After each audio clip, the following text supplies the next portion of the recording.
One.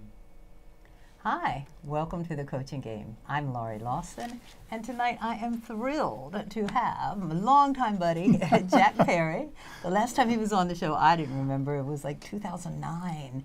And I think he was just getting started, and he just had all these marvelous ambitions. Yeah.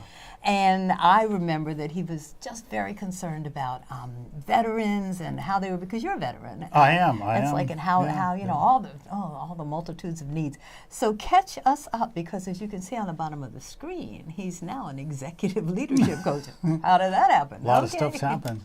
Well, I tell you, the last time we were together was in 2009, and I was working a lot with vets, and I saw and some of the vets that I was working with, they were missing a little bit of direction in their lives. They were missing what do I do next? One of the things that we vets have a tendency to do is go back to what's comfortable to us. So we go back into what we believe is where we need to be and what we should be doing. Is that pre-service or the service? Well, actually, it's post-service. When they come into the military, they'll go into a job or into an MOS, they may call it, and then once they leave that, they want to go into something else, but they go through a little bit of a transformation, and in that transformation is where the leadership starts to come in. So sometimes they just don't know which way to go, and so back then I was working a lot with them and helping them find that direction, and some of them are very, very successful. But what I have also transformed myself into is I find that working with private sector, Fortune 50, Fortune 500 companies, working a lot with CEOs and presidents of companies has been very, very beneficial. A lot of them, believe it or not, are veterans. And so they say, hey, Jack, you can relate to me, you can talk to me.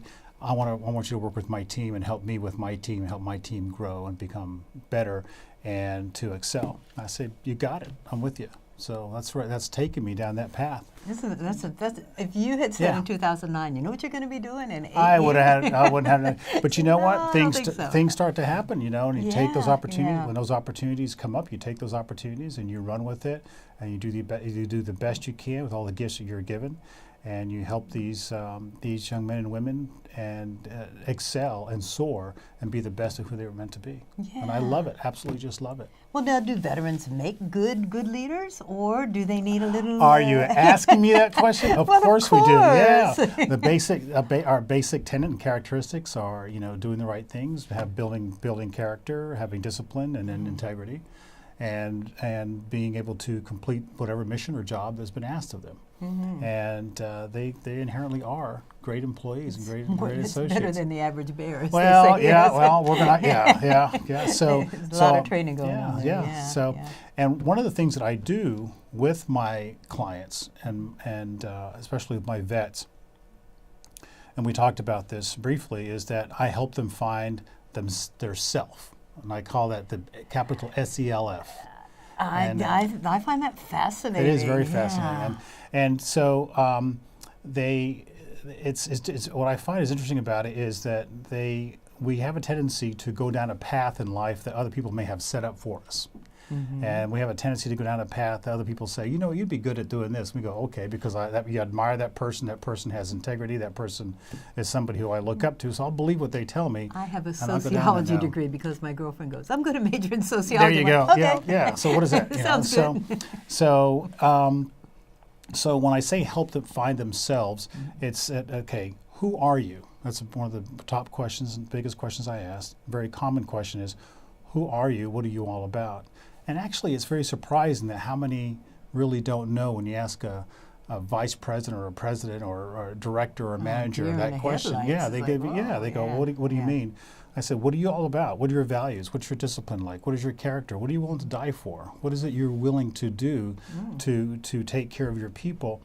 And sometimes they just don't know how to answer that question because nobody's ever asked them that question before. So and they've never had the luxury of saying, you know, who am I? It's like, oh, here's what I need to be. I'm a father, I'm a husband, I'm whatever. Very true. And what I find is that a lot of the male macho guys, and we have some pretty tough ladies out there, professional ladies out there, is that they look at it as being a soft skill or being very touchy-feely when you do that. when you ask them a question like that. But what's interesting is that when you sit back and you walk away, you get that phone call that says, "Hey, Jack, can we continue that conversation? There's a couple of things that are going on I want to talk to you about." And that's where the growth starts to come in. And they say, "You know what? Nobody's ever asked me those questions before, but I'm struggling with this in my life, whether it's personal or professional." And I said, "Well, let's tell me about it. What is it I need to know that you're not telling me so I can help you be a better leader, be a better vice president, be a better president for your company?" And it's really, they don't know how to, some of them just don't know how to have empathy or connect and have strong interpersonal skills with their employees, with their associates. And that's what we work on. We work on. And one of the first questions I always ask them is, "What's your vision? What is your vision for yourself?" Yeah. Another deer in the headlight question is like, you what? know, seriously, you know, if you I mean, ask you them, can answer for the company, I'm sure, but for your personal vision, exactly. that's hard. And so I look up and I'll point up at them. I say, "So your company's got a mission and they got a vision, but what is your mission and what is your personal vision?" Yeah. And so that's one of the first places I start with my clients. I said, "What is your vision, and what is your vision for yourself? What do you see for your company, your associates, or you see for your employees? What direction do you want to take them? What do you want to achieve in fiscal year or calendar year 18? And then what are our steps to get there?" And then we have really, really strong accountability with them to get them down that path. Yeah. And so when we do that, they start to see that there's a step, there's a path that to get them to success. That's when the aha moments start to kick in, and you start seeing them go, "Nobody's ever done that before." I said, "Yeah." I said, now that you've done that, who else needs to know this vision that you have? Who needs to know? And they said, "Well, the rest of my people, my associates." I said, "Exactly. That's exactly right." And it's like an upside down triangle. You have the vision, you bring it down, you bring it down, bring it down, and you bring it down to the lowest level associate, employee, client that you have, and let them know what your vision is and let them know what direction you want to go. And when you do that with them, then they start seeing their purpose and they start seeing what they bring to the table to support the company and support the overall vision. And it also helps build the team. The team gets tighter, the team gets closer, and you start seeing your results and you start seeing your bottom line start to get better. So that's where I go with when I talk about going with the self. That's amazing. Laurie, you got to look. You got to look on your eyes. You get ready. Well, I am. ready to I'm go. getting ready to ask you something. Yeah, sure. I'm wondering where vulnerability comes in. It's Okay. like, because I would think if you're, and I don't know, at the top, you've got to have all the answers. You got to be super cool. You can't let that down. How do you deal with, and I won't say macho, I'll say deal with executives who have this role, and yet you're asking them to be a little vulnerable. Tell me what's really going on here. How do you deal with that? That's a great question. How do I deal with that? Is I tell them that you and I have to develop a sense of trust and honesty with each other. And on the paper side, I actually do a non-disclosure with them. I said, nothing we talk about will go any further than this. And a lot of them like that. Everything we talk about is in confidence. And I tell them that if you can either deal with it this way or you can deal with it on the other side. But this is going to be this is a safe environment for you to talk to be in and to talk with me in. And it takes a little bit of time. I actually had one client since you and I first met that was very adamant, and he was sort of referred to me to come see me, and it was mandated by his HR folks. So that's how coaching started out. We used to be the punishment. Yeah, it's like if you go see a coach and you're fired. And I wasn't digging that too much, you know. But we sat down and I said, "Listen, you don't have to be here with me. You don't have to talk with me. You can walk away." I said, "But there's something going on, and you and I are gonna have to talk about it, man to man. We're gonna have to talk about it, coach to client." And I said, I'll give you about 20, 30 minutes, think about it. If you don't want to do it, then fine, you can walk away, and I'll walk away, and and that's it. And then he stormed off. He did. Stormed didn't off. walk away. No, He stormed away. Stormed away. And he came back and had a cup of coffee, and he sat down, and he just goes, "I want to do this." Wow. And I said, "Okay, talk to me. What is it I need to know?" And he was having some personal distress in his personal life that was affecting him. Spilling over. Mhm. Sure. It was spilling over into his work life, which spilled over into his associates, his employees, and then it affected the company and the organization he was in. But he was salvageable, manageable, great guy, and we worked together. In fact, I'm still in contact with him to this very day, and we did a very intense 6 months training and coaching program with him, and he's one of their stellar performers now. I like to say, yeah. Yeah. So, good for you. but you just have to develop that sense of trust with each other, and you have to do, and it's got to be, you've got to be able to let that person know that we're okay. We're going to be okay. We just need to get through a few things. It's just like a coach for a basketball team or an athletic team of any type. You've got to develop that trust. They have to understand that you know what you're talking about, and that you can help them, and you're going to take them down a path. And accountability.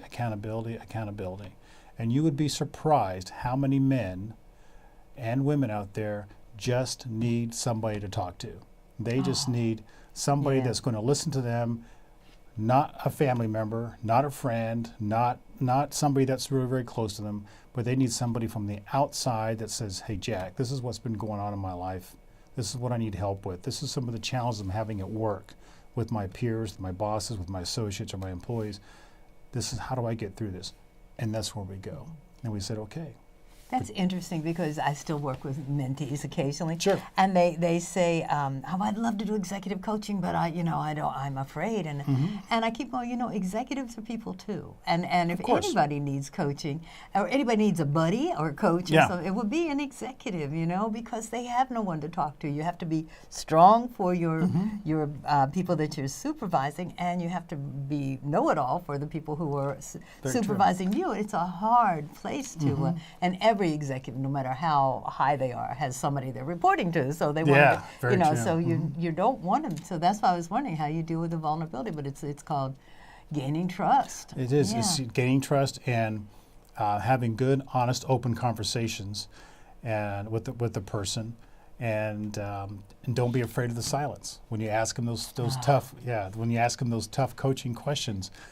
And one of mine is which I find is very, very effective. Is tell me what I need to know. Then you wait.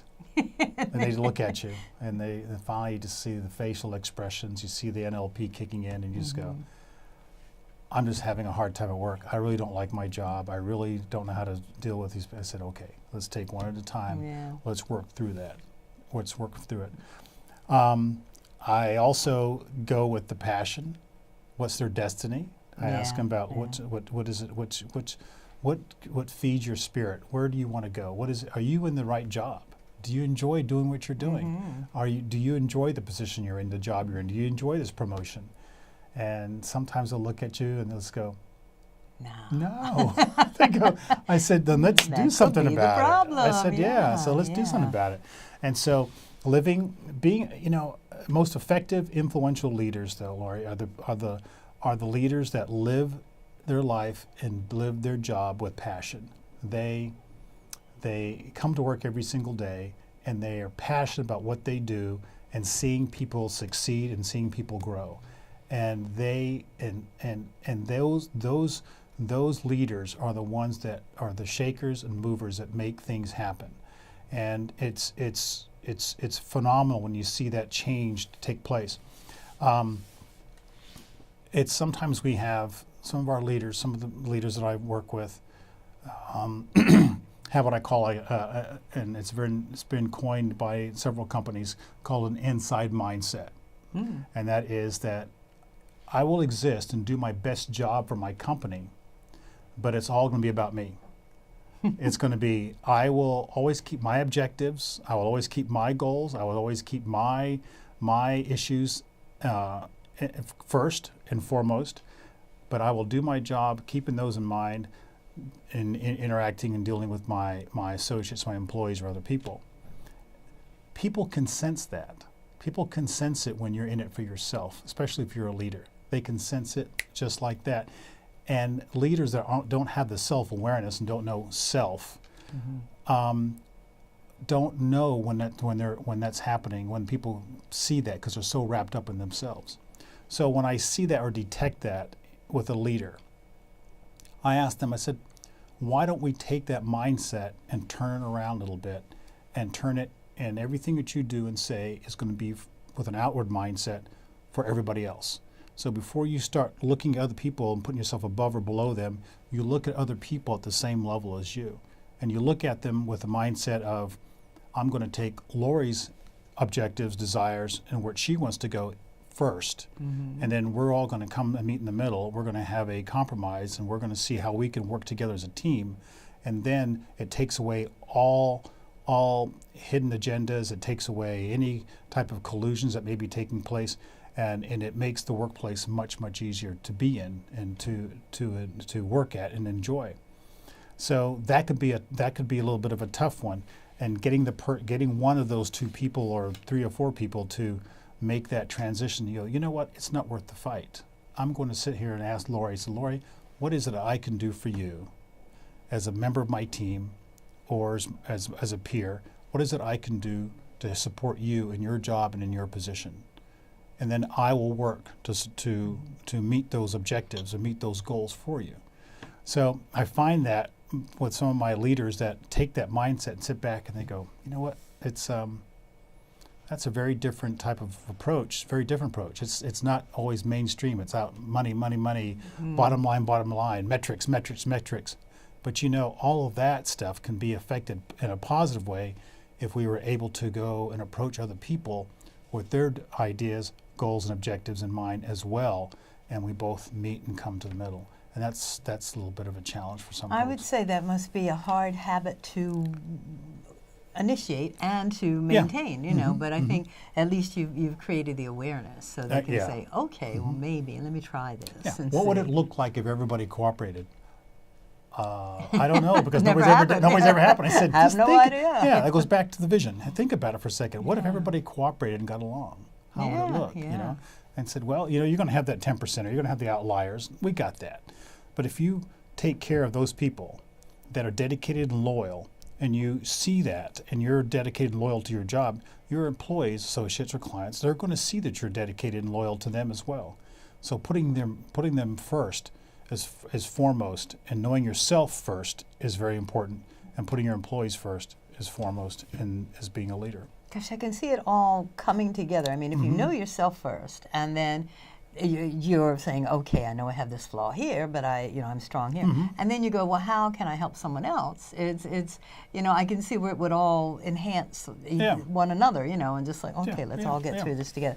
Well, let me ask you, can everybody be a leader? We're all leaders. Are we? Yeah, we're all leaders. We are leaders of our own destiny. We're leaders of our own life. Theoretically, theoretically. Yeah. And so you can lead yourself by making good, positive choices every day in your life. So the answer to your question is yes, I believe we're all leaders. And sometimes people may, you really, sometimes you just don't know until all of a sudden circumstances in life are presented to you and you go, somebody's got to stand up. Somebody's got to say something. Somebody's got to come to a place of integrity. Somebody's got to come to a place with character and be a leader. You could be on an elevator and 10 people in the elevator. I was going to say 20, that'd be also a pretty big elevator. But 10 people in an elevator, and you're the only person that knows how to operate an elevator. You're all of a sudden, you're the leader. Everybody's looking at you like, how to operate this.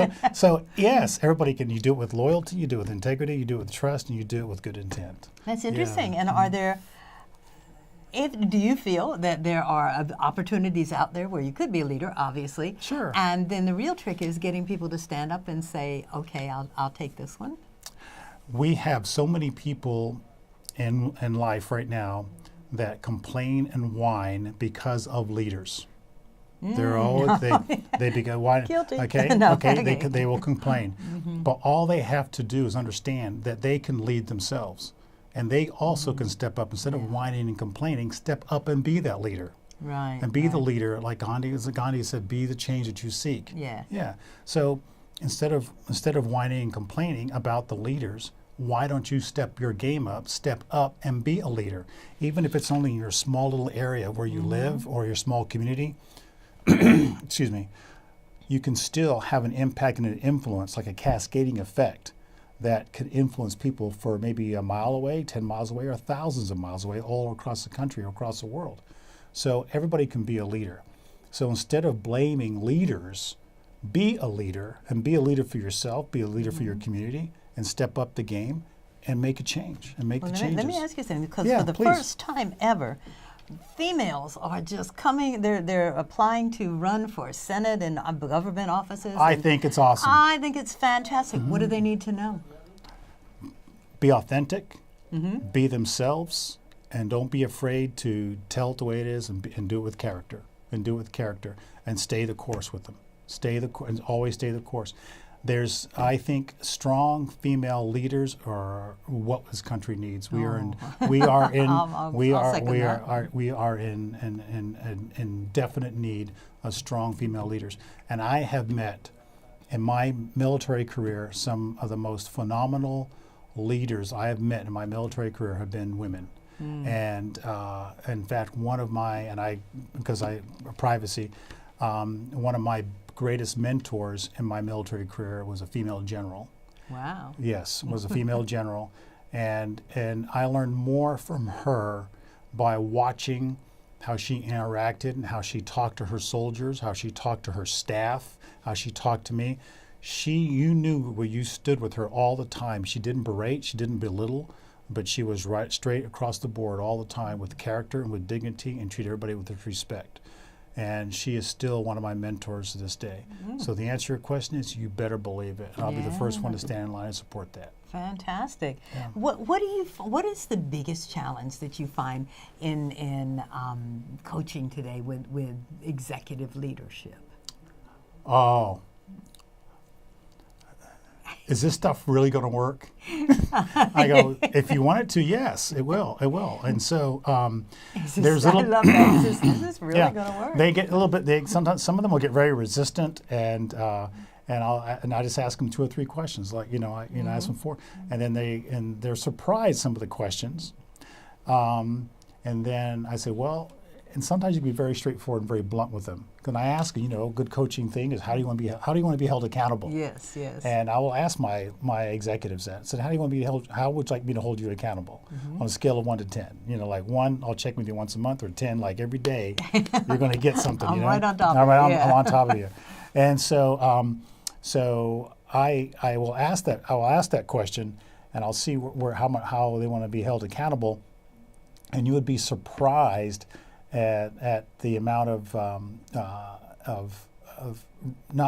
it's not so much resistance, it's like the ahas. They go, well, nobody's ever asked me these questions before, and so sometimes they'll get a little bit befuddled with it, with the coaching thing, and I'll ask them those questions, the questions of what do I need to know, what's going on, how do you, what's happening in your world. But I also, like I said, talk about accountability. And sometimes I'll be straight blunt with them, and I will say things to them, but nobody else will ever tell them. Wow. Because I'm on the outside looking in. Yeah. He does, yeah. And so I will say. And if they're smart, that's what they hired you for. That's exactly right. I will tell them, I'm not going to sit here and tell you what you want to hear to justify your behavior. You've got the wrong coach. Yeah. Those are a dime a dozen someplace else, but it's not me. If you're being a pain in the behind, I'm going to tell you you're being a pain in the behind. I said, if you are not doing so well here, then we can work on being better in this particular area. So I don't candy coat. I'm gentle, I'm careful, but I will meet them where they're at. I don't go over the top or go down below. I meet them where they're at. That's how you establish good coaching relationships with people. I think so. I mean, if you need a friend, that's good. I'm not your friend. If you need the deal. Get a dog. But it's like you hired a coach. You want to get some serious work done. Yes. I've actually had actually had high-end paying clients that just didn't want to do anything. They wanted to coach because it sounded good, sounded sexy, and I got a coach. And I've actually turned it down and walked away. Really? Because it doesn't feed my heart, doesn't feed my soul, and that's not what I'm doing. I'm here to help make change and lift people up. I know I've worked for bad leaders. I've been commanded in the military by bad leaders.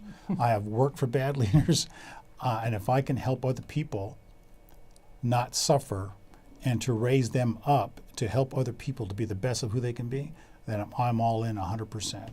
But if you're hiring me just because somebody said I want to check a block for training or something like that, I'm the wrong man for you. Or I think, it's like, oh, that sounds interesting and everybody's doing it. Let me do it too. And Yeah, then it's flavor like, of the month. Exactly. But Yeah. it's like, oh, there's a little bit of work involved here and a little bit of not comfortableness, It is, Yeah. and you're absolutely correct. And so one of the things I've had to point out with some of my clients is that get promoted and they're with a company for a long time, is that what got you here, got you there in the first place, is not going to get you to the next step. Sometimes they believe that their behaviors, when they were, say, an hourly wage worker, their behavior, interesting. their behavior was successful there. So they think, well, it got me to this point, I'm just going to continue that behavior. But really, as you go further up, you got to refine it just a little bit, because you're dealing with a different type of clientele, you're dealing with a different type of environment, a different type of acumen is going to be required. So talking down, talking hurtfully to people, swearing and using inappropriate language or jokes here may get you someplace, but if you continue with that, it's not going to get you much further. I think one of the hardest transitions is being in a group of peers and then getting promoted and having to supervise that same group of peers that you were in. It's like, oh no. I've actually had that. That's Yeah. that's where you got to sit down and have that crucial conversation, and you go, guys, here I am. We understand the situation we're in. I need all of you on my team, and I would like to have you all on my team for us to continue, us, not me, for us to continue and rise as a team for success. That's a tough one. That's a tough one. With reward comes a little bit of pain, so that's good. All right, tell me now, if they go to Source Point Coaching, what are they going to find on that website? They're going to find a wonderful website, www.sourcepointcoaching.com. I've got some great leadership blogs on there. I've got some real world stories, things that have happened to me, what I've gone through. I've got some great links to some really good videos. I've got lots and lots of, I think I'm up to like 60 videos now that I've done for just little snippets that you can use to take away with you each day. Start your day with one of my videos. How fantastic. Wow. Go to the blog page and you'll see videos. You'll see the videos on there. Oh, so this will just be one of many. That's cool. Yes, ma'am. This will be one of many. Yes. All right, and I know you've got a book in the works, so that will be up there eventually. Yes, we're going to do the second edition okay. for Beyond Anger, Sun's Search for Peace. Yes. Okay, yeah. And I hope you keep the same cover. He has the cutest cover on that book, but it's totally irrelevant because he has good stuff inside. Yes, all right, we got to go. Do you believe how fast this went? Thank you But I'm so having much. fun. I'm enjoying Me too. myself. Yeah. You'll come back. Yes, yes, Piece yes. of cake. And who loves New York? Everybody loves New York. Everybody has a reason to come back to New York. Jack Perry, thank you so much for stopping by on your New York trip and very being on the much. coaching game. Come back anytime, open invitation. Thank you very much. Thank awesome. you. Thank you.